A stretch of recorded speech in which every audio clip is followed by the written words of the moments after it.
Hello and hello. Thank you so much for joining me today.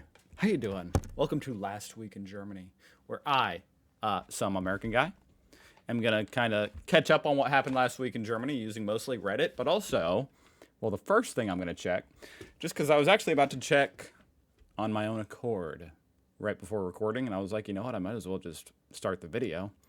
I want to see how the Chancellor Germany, the election. I'm checking up on the election and the odds specifically, see if anything changed.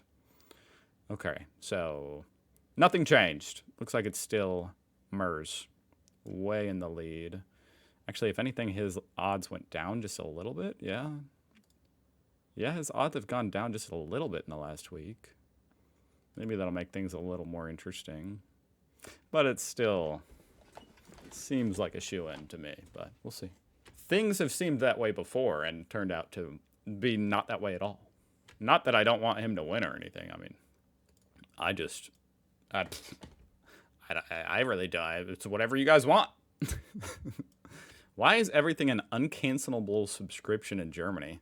Oh my gosh, that's like the worst thing I've ever read about Germany. Is that true? I mean, there's a lot of great things about Germany and in Germany, guys. But this doesn't sound like one of them. Uncancelable subscription. Oh, God. It's like hell. This isn't a rant post. I'm really just curious what positive effects this has that the Germans never minded it. Oh, it doesn't have any positive effects for the customer. For the business, it's not nice, consistent, recurring revenue. Basically, everything here that can be made into a long-time subscription with no canceling options is made so. I mean, this is the way that a lot of internet companies and apps and stuff, do their stuff now, which is, it's kind of annoying. There's a whole lot of subscriptions. You basically need to subscribe now. You own nothing. You have to subscribe to everything in life just to stay alive. Basically everything. I already read that. Want non-shitty data prices? Need a 12-month subscription. Want to join a gym? 12-month subscription. That's annoying. Gyms are the worst about this type of thing, though. I mean, there's some gyms over here in America where there's like no contract, but most gyms have these like contracts where there's secretly an annual fee. For example, you're not just paying $30 a month. You also will randomly 1 month get like a $60 charge for the annual fee. I don't know how places like gyms get away with this shit. The country I came from is full of issues, and that's the reason I left to Germany, and this is at most an inconvenience. Okay. When I moved to Germany, somebody told me, you don't have a religion, if asked. Your trash goes open and upside down to the bin. What does that mean? Your trash always... Wait. Okay, I'm being dyslexic, first of all. Your trash goes always open and upside down to the bin. I'm confused. For every contract you do, you send the cancellation letter on the next day to cancel on the next possible day without penalty. I mean, that's funny. That's good advice. But trash goes open? What does this mean? Probably so it spreads in the bin so neighbors cannot go and lurk in your bag searching for prohibited items? What? Also cut stickers with your address and name from the packages? I once found an empty carton box I've just thrown away in the bin, and in the front door, neighbors searched for it, my name, and wrote on it that it's not small enough. The gym thing is true. Everything else really changed. For example, cellular plans have gotten so much better. Oh, that's great.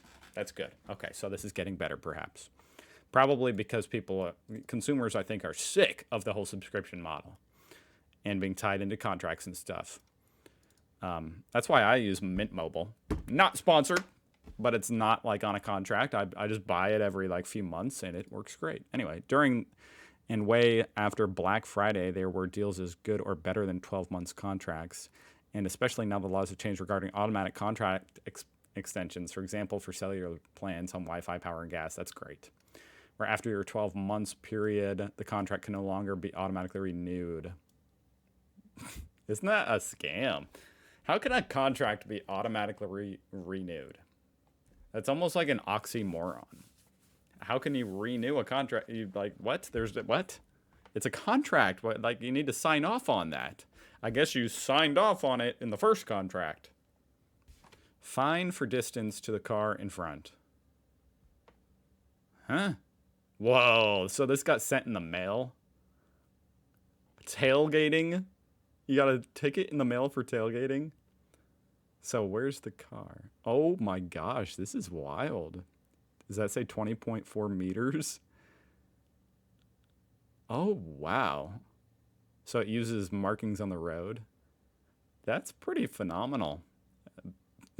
As far as efficiency and technology goes, I like that. Now, would I like getting a ticket in the mail? No. Not at all. Because see, the annoying thing would be, what if this dude is going in the left lane like slow, and so you end up tailgating him a little bit, just kind of incidentally, like because he's going slow. I understand that's still not legal. Man, Americans would be screwed in Germany. That's the main takeaway from here. Like, y'all would profit a lot, okay, off the American drivers. I'm laughing as an American. Paying for bathrooms has become ridiculous. Genuinely, what can be done? I'm laughing because I have been, this is like the most silly little debate on the internet that I've had, I guess. I've debated it. People have certainly debated me for being of the opinion that free bathrooms is a nice amenity. Now, I don't know how that can be debated, but people are like, well, then they're going to be filthy and, all this stuff. I don't know. If you should, if you're using it, you should pay. Okay. I would still rather not, personally. So this is just making me a little bit happy. But let me read up on it. He does preface it by saying, I'm lucky to be living in Germany and a lot of things in the country are going great. Okay, so the first issue was he couldn't pay with a card and he had no cash on him. Oh my god. Oh, there's an American diner, so he's gonna go in and ask if he can use the bathroom. Is that actually how it works? That would be hilarious. Like, yeah, at the American diner, they don't charge you. It's part of the experience. You get a free bathroom. Oh, they didn't have a bathroom. Oh my god, he had to use the ATM with a €4 fee. Wait, so there's a turnstile to get into the bathroom, but then there's a dude sitting there with a little plate of coins. See now, and I know some of you guys are going to come at me, the bathroom gurus in the comments. That's fine. Everybody has their own opinions, and in my opinion, just from an economic standpoint, that seems pretty silly. To have a dude, probably earning, he's got to be earning whatever minimum wage is, to just have him be sitting in front of the bathroom collecting the money to enter the bathroom. That's probably, so basically that dude's just, you're paying that guy to just sit there and take your money, in a way. Because most of the money the bathroom makes probably goes to that guy, right? Okay, this reminded him of other experiences. The steakhouse charging €50 per steak with a bathroom attendant you are expected to give a tip to. A tip? Okay. Really? Now, American tipping culture is ridiculous. But I'm not tipping to use the bathroom. Shout out to any bathroom attendants. I am so sorry. I'm glad you have a job. That's the upside to it. You do have a job because of this. That's good. That's really good. The unclean Sanifair toilets, which you find in train station. Okay.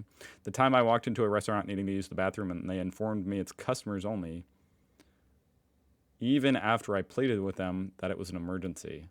Ugh. Oh my goodness. Have a heart. I just got back from Japan where I could basically pee for free whenever I wanted to. Wow, the promised land. Public toilets everywhere. It was amazing. I feel like I'm winning this argument about the free toilets. It's Silly. Clean often with warm seats. I don't know about that. I don't know if I want a warm seat. That just makes me feel like someone else was just sitting there. Then I came back and had to pay $1.50 for the cesspit at the Frankfurt HBF. Okay, now this is a funny little German phenomenon that I've seen before. Threatening to sue over a review. Interesting concept. Totally foreign over here in America. I read your review on Trustpilot. As I remember, you took more than 5 lessons in total, had all the opportunity in the world to decide if you wanted to attend the course, and we did not charge you for any of it. You got the part payment you made back, so what's up with the review?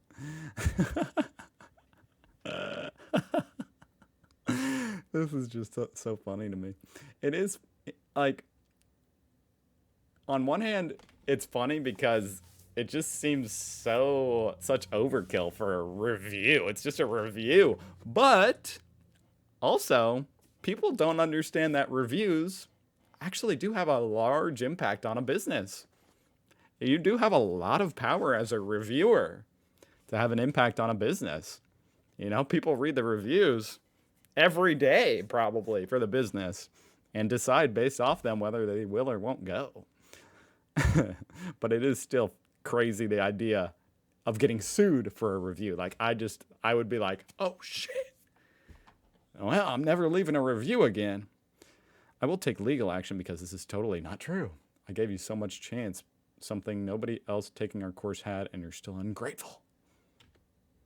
If I were to exchange this to euros, how much would it be? Oh, that's interesting. Five marks, huh? Those are the bills. Those are so intricate. It looks like a certificate. Whoa, 5 million marks, eh? Dang. Hopefully it exchanges to 5 million euros. These are offered at eBay for around 10 euros. What is this system called in Germany? What? Germany also has an unusual system for worker training, which has helped the country build a highly skilled workforce. Over half of young Germans, especially all who are not going on to university, enter an elaborate system of apprenticeships run by industry after they graduate from high school. That's really cool. I know that apprenticeships were a big deal in Germany. I didn't know to what extent, though. Over 500,000 companies? Damn! 500,000 companies. That's a shit ton. Offer apprenticeship training programs. That's like every company in Germany. Right? How many more companies could there be than 500,000? Because isn't the population like 80 million? Like, I feel like one company for every 160 people is about right. Anyway, high school graduates enroll in these programs for a period of 3 to 3.5 years, receiving 1 or 2 days a week of formal academic training in school, with the other day spent at the plant. The Siemens company alone spends $220 million a year to train 10,000 apprentices in its factories. I think that's wonderful. That's cool. That's awesome. That's a part of the, I feel like that used to be a bigger part of American culture, and it's gone. And it's apparently called, with an exclamation point, Ausbildung. As far as news, it doesn't seem like anything too big happened in Germany last week. I don't think that I missed anything. I do see this news story. Far-right parties convention draws, obviously the AfD convention draws protests as Germany's election campaign warms up. Shouldn't it already be warmed up? Isn't it hot and ready to go? You know, I feel like the elections are coming up really soon, next month. Thousands of people demonstrated against the convention in the far right, the AfD for Germany on Saturday, blocking some roads and delaying the meeting's start as parties launch their campaigns. Okay, interesting. Not surprising, I guess, but interesting. That's really the event that I have a high anticipation for. I'm very excited to see what happens. But, pretty chill week in Germany. I hope you guys had a great week yourself over there in Germany and are starting another fantastic week. Indeed. And I hope to see you again tomorrow. Goodbye.